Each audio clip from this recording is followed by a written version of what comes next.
Now we're ready to read and plot points, and we're going to start with quadrant 1. So we've got 3 points here, and remember we need to get the coordinates, so that means the x value and the y value. Let's start with the butterfly. We want to work out where it would cross the x-axis. So let's drop a line down because that tells us what the x value is at that point. So the butterfly is located where x equals 1. So we can put that in our brackets, and to get the y value we can run a line across to the y-axis. And at that point y is equal to 6. So 1, 6 inside brackets are the coordinates of the butterfly. So you could locate where the butterfly is using those coordinates.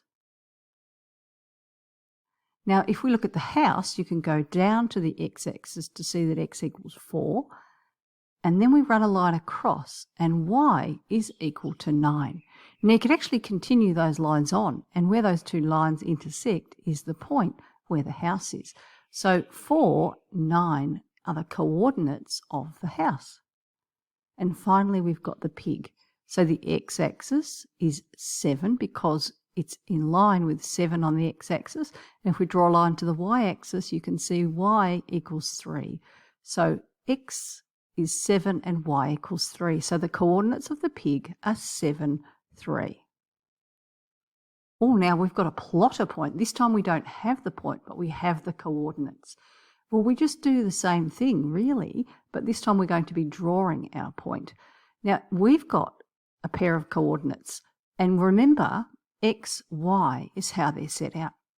So that means 6, the first value, is the x value. So if we draw a line from x equals 6, our point's going to be somewhere along that line, but we don't know where yet because we need to think about the y value. And y is equal to 2.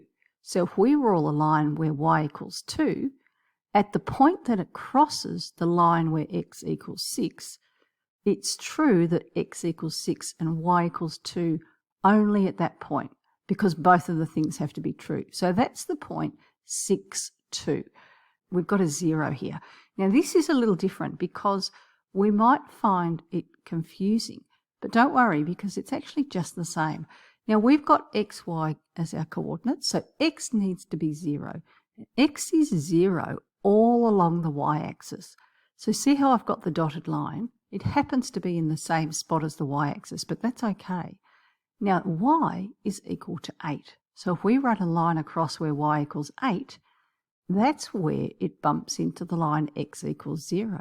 So at that point, it's true that x equals 0 and y equals 8. So there's our point 0, 8.